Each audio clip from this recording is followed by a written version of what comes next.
Social Security is a fund that is largely contributory.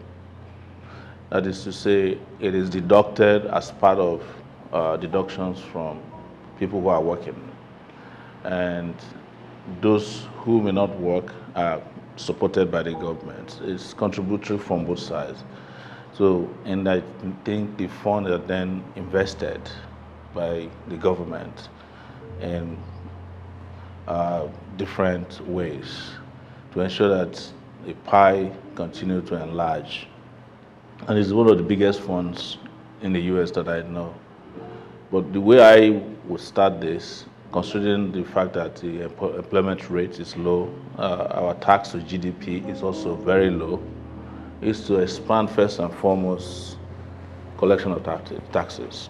And when we're talking about taxes, people must understand the implications of corporate welfare in Nigeria. I want to start with what have we lost, for instance, to the few rich in the country on waivers alone. 16 trillion naira has been given to a few businessmen and women in Nigeria. Starting from 2003, there's not going to be waivers for anybody in our government. So that will go directly into this kind of funds. The amount of money that AMCON, took to bail out people who engage in bad habits, mostly business people, is 5.3 trillion. That is the official amount.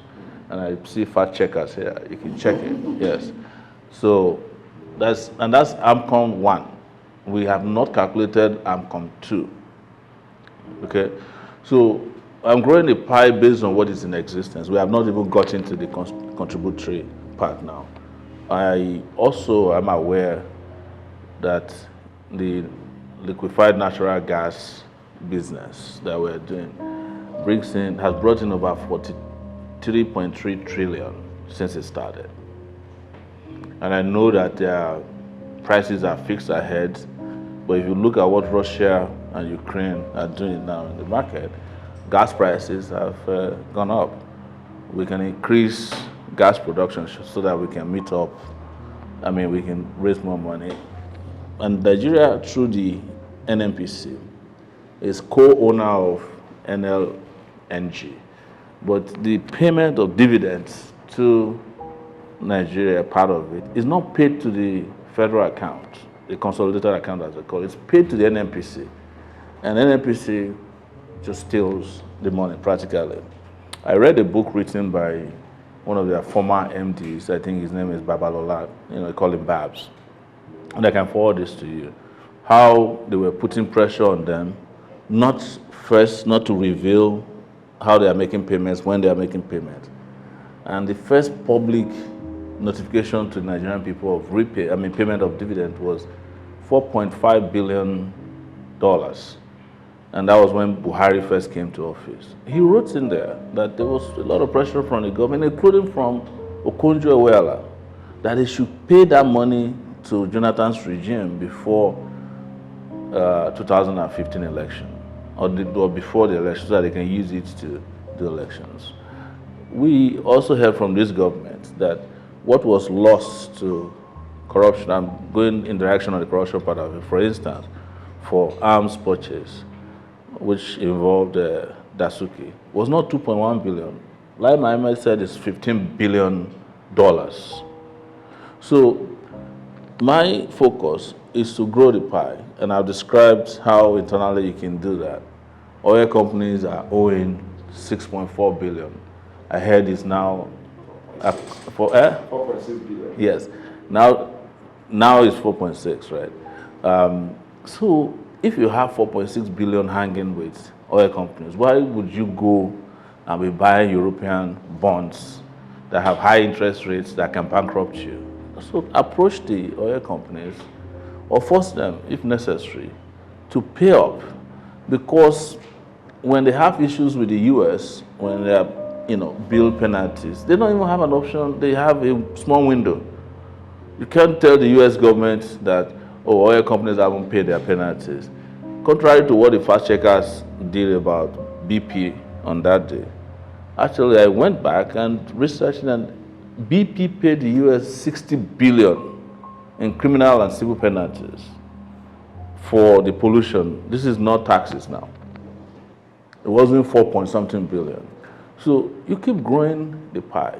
You keep blocking leakages and wastages and mismanagement. You will grow the federal pie. Unremitted revenues from over 799 government agencies in Nigeria, 10 trillion. So all this is I've described to you, we fund about 4 years of almost 4-year budget. But because Social Security is contributory, we just send the money directly to an account specifically for Social Security. And what is Social Security? People have, disease, they are old, they are sick, they have injuries during work, to take care of unemployed people for a period of time before they can find their feet, to take care of the old and aged, and to do things that helps the vulnerable part of our population. That's what Social Security is about. Invest part of it in the education.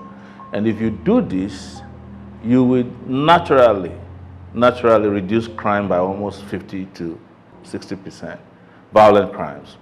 Then the crimes that have foundational origin, like agitators, those are not crimes that you solve with the kind of violence we have now. You solve them by addressing their concerns. You solve them by dialogue.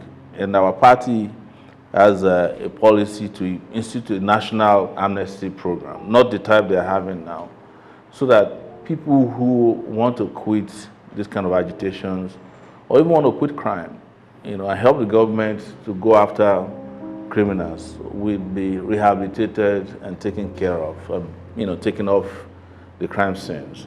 So these are several of the ways we believe, and I know this money can be raised, the revenue can be generated, and then subsequently applied to everybody in the country.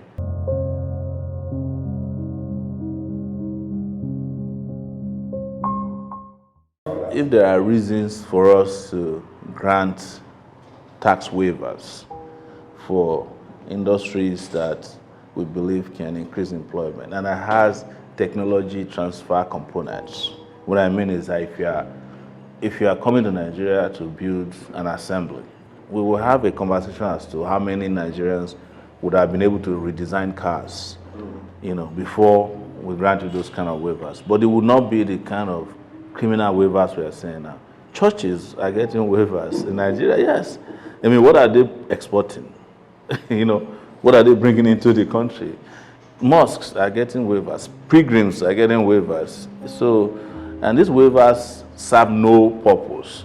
But the ones that might have, I will grant tech waivers. If Facebook wants to hire, say 10,000 Nigerians to work in a Facebook warehouse to process things, I'll grant them waivers as long as I agree to pay the minimum wage that they pay to their workers in the US. So that will transfer wealth to Nigeria, but I'm not going to be giving waivers to people who are not exporting anything, who are just using their connections with government or the criminal gangs running the country to take away from us. I give an example. If someone is building a factory, like Dangote, to export petrol, and he's getting waivers. When he gets all these waivers, is he going to apply it and reduce the cost per gallon of petroleum products? Of course not. But if we can have an agreement to say when you are done, government that has invested $2.5 billion in your refinery, you can be selling fuel at a subsidized rate so that we do not subsidize the fuel anymore. So your argument is that the waiver that we grant at this moment does not serve Nigerian interest? No, yes. I've not seen one, and I've looked at the waivers. I used to go after waivers. In those days when I first started ICIR Reporter, I found Redeemed Church had waivers. There was a waiver for Benga Daniel to do the sports festival 1 year. It was a big scandal. He was just importing iron rods and selling it through his own company. So I've followed up on waivers a lot and discovered that it don't serve us any good economically.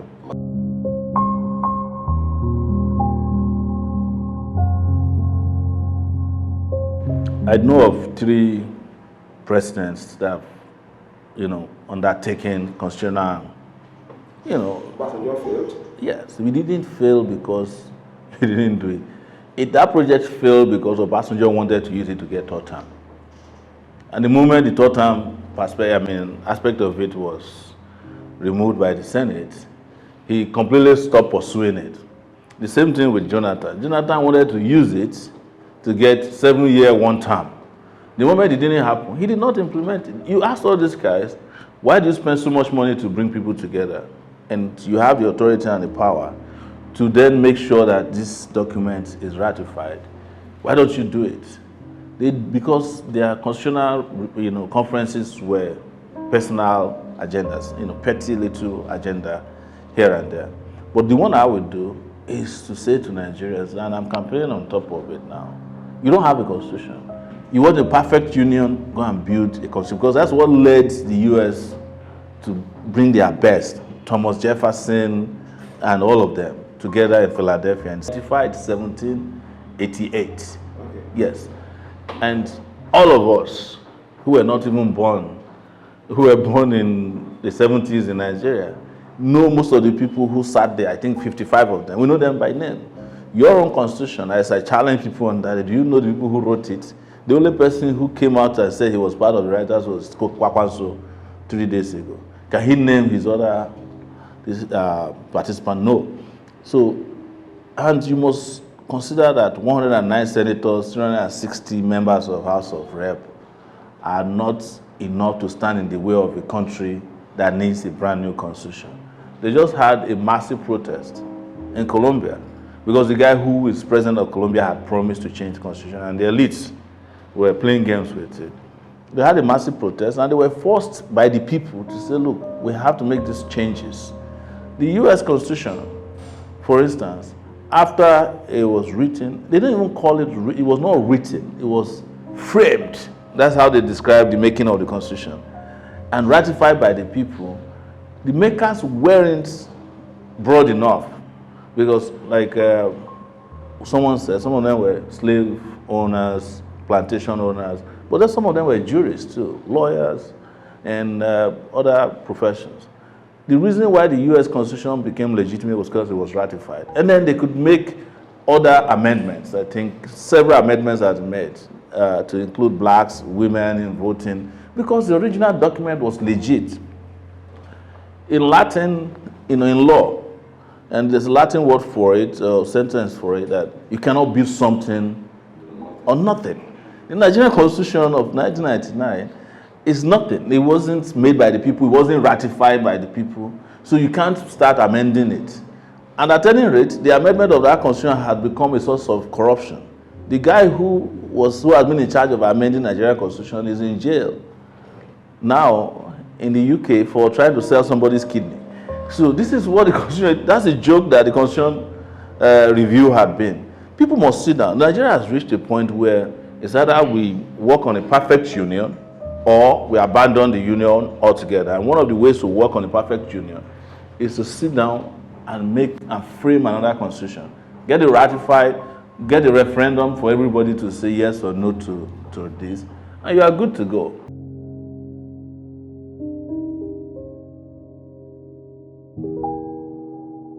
People say to you, I have nothing to offer.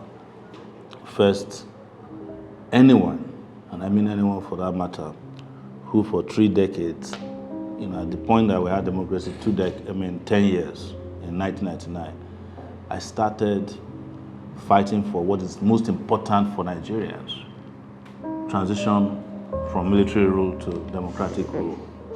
And we succeeded after 10 years. How can you say that such a person have nothing to offer?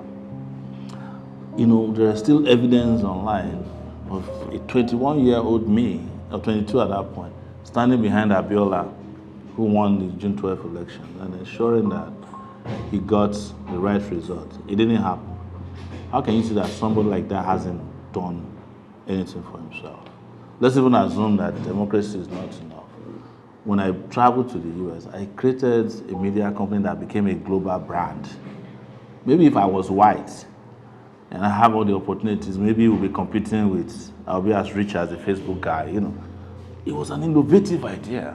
How can you say that such a person, you know, that created a media company that has survived all kinds of animosity, legal and physical, since 2006. How can you say that the person hasn't made it?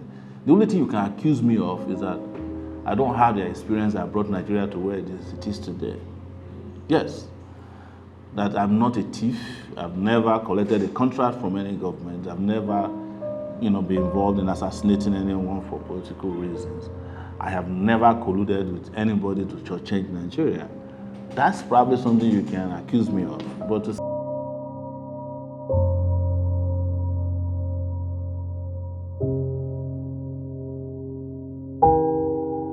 in 2018, 2019, when I first ran, I was confronted with the same question. Where's your structure? And I said it then, including to the people who now call themselves obedience, that when people are ready for change, fundamental change, they will form the structure that will propel that change, or revolutionary change. And that has now become accepted, likely. What hasn't been accepted is the fact that people can beat the odds with raw will. Nigerians are still doubtful, you know, about their ability to change things. Latin America is doing it on a daily basis. Lula just won an election in Brazil. The guy who won an election in Colombia is a young guy who likely was a student leader. I think the guy who also won in Peru, 35-year-old, is a student union leader, and he was been in Senate for a little bit. The structures we are talking about with regards to the other part, they are transactional structures. They have no legitimacy. That is why, depending on where you go, you can rent the same crowd to do rallies for you. The same rallies, the people who rally for APC, when the PDP people show up, they're the same people who put on the uniform, just change the uniform, go and do rally. And these rallies are echo chambers. You know, as journalists, I don't know any one of you who ever followed a rally and said, I actually heard what the president said. You bring in comedians, singers, and then you wave, and then you leave and then start releasing the pictures and videos to the public. It's the reason why I did not adopt the rally system this time around. That I will do everything I can to reach out to people. Let them understand what they are losing by being misled all the time. There's this popular saying, which I've repeated several times, that Nigerians are like a big forest. And every time they hold a meeting, they said, who should we elect to be amongst us that is not a tree? And they would elect an axe. And when you ask them, why do you elect an axe to live in your midst? They say, can't you see that the handle is made of wood? It's one of us. And since they've been making that mistake, the forest has been getting depleted. So let them go and vote for one of the axes again, and we'll see how many trees will be left by 2019. That is, by the next 4 years.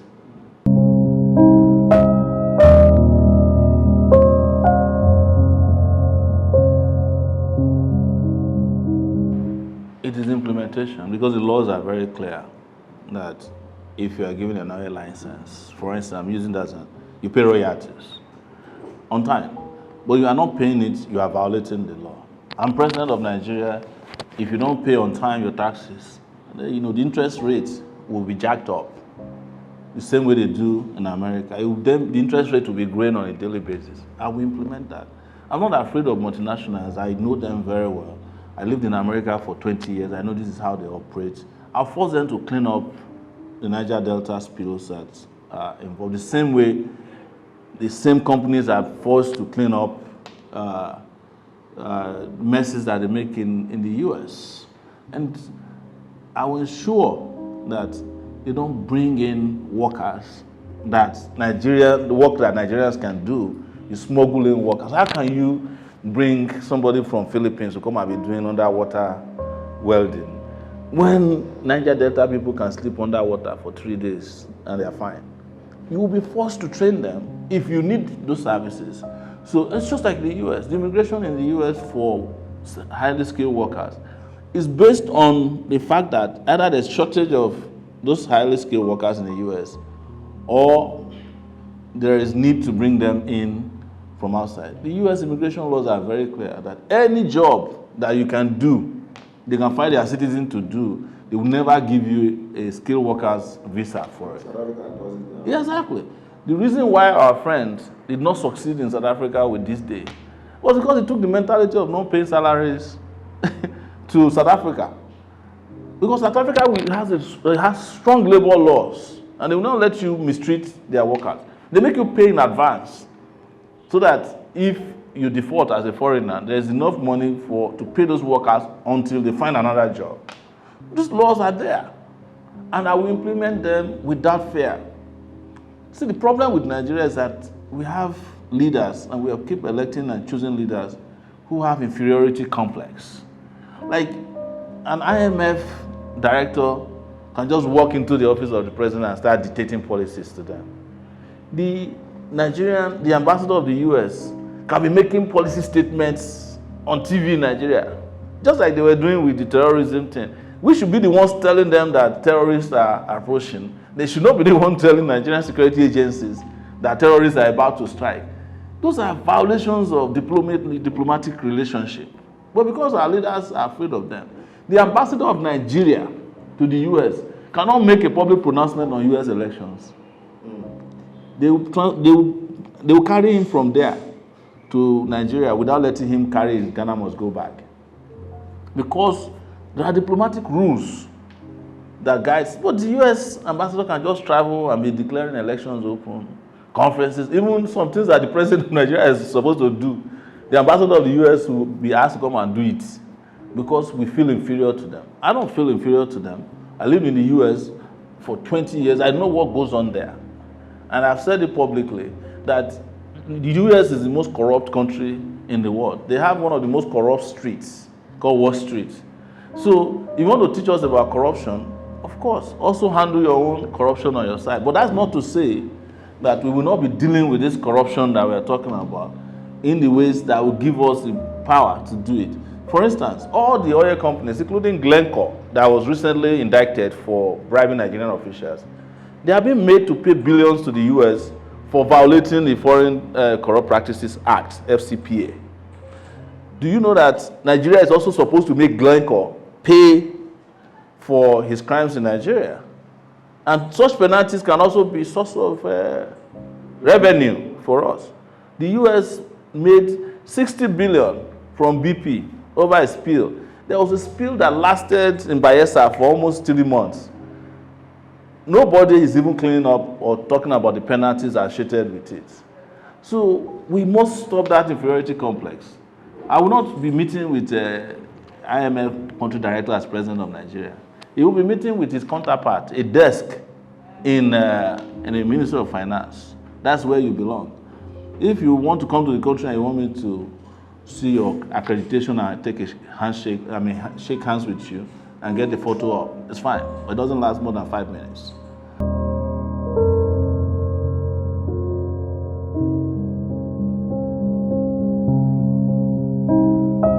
I do not intend to buy votes. I'm here to sell ideas, and they are worth more than all the monies in the world. I see that people find it difficult to believe that a citizen of Nigeria who doesn't have billions, like you said, can make things happen.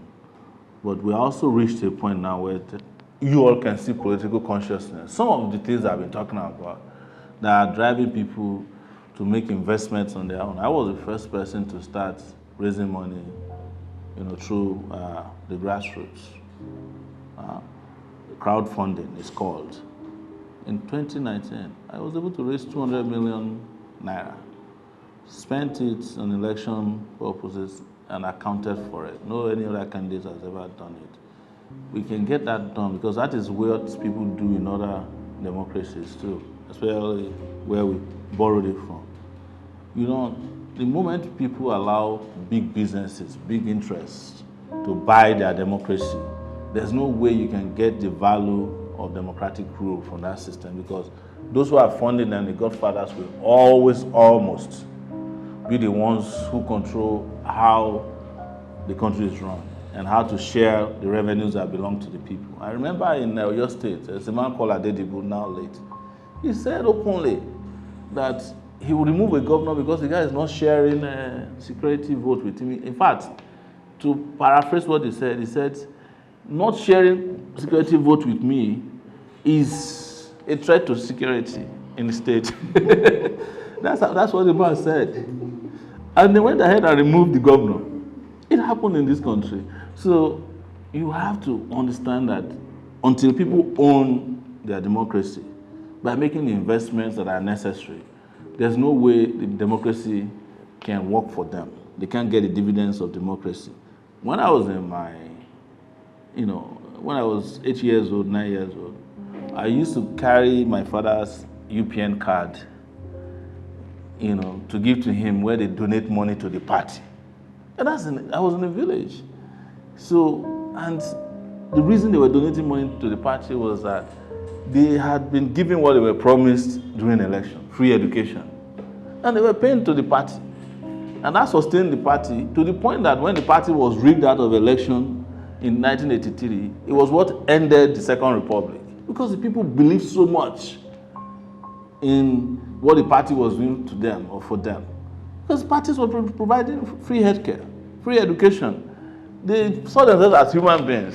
And so when the military, when the Shagari came and they started messing with that, the end of the Second Republic started in the Southwest.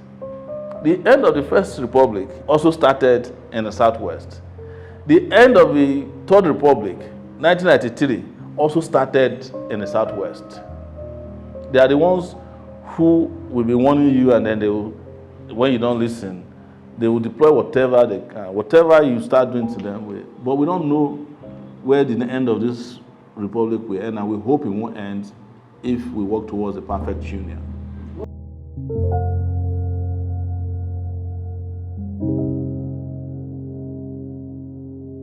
Go and do your research.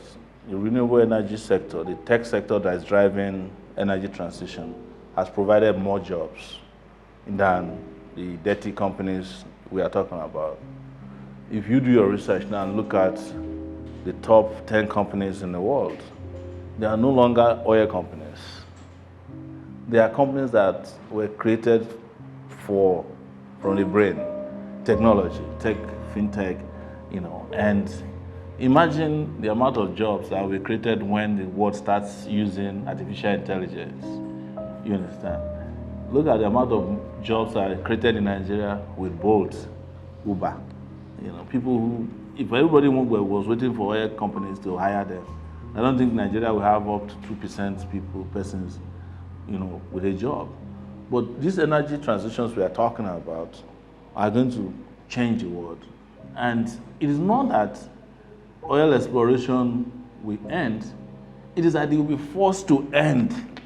Because over time, as the rest of the world are transiting quietly and aggressively too, you discover that you need to drink your oil by yourself in some 20 years from now.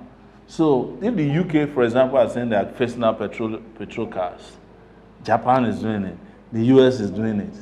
And in 1 year, I think it was like some years ago, the US did not buy a drop of oil from Nigeria for a year. So who are you going to sell to? Is it the industry here? The used cars that we have in Nigeria that will you be selling to? So it is not that you have an option. You will get to a point where you have no option. That's why I keep saying, think about people and elect them who are looking into the future, not people who cannot see beyond their nose. I don't want to comment on Buhari. Buhari is saying what he knows. And he's going out of, he's leaving next year. So he can say whatever he wants. But the reality is that you are not going to last long in the oil business. That's the reality. And one of my colleagues at the debate said it, that you continue with gas. Gas too, after a while, will peter out. That might last a little longer because the technology that is out there in the world now regarding energy transition is so competitive. It's also, employing a lot of people that very soon a lot of people will be putting solar panels on their roof instead of subscribing to NEPA. So before you know, before our very eyes, communities will develop completely in Nigeria that don't even have any connection with NEPA.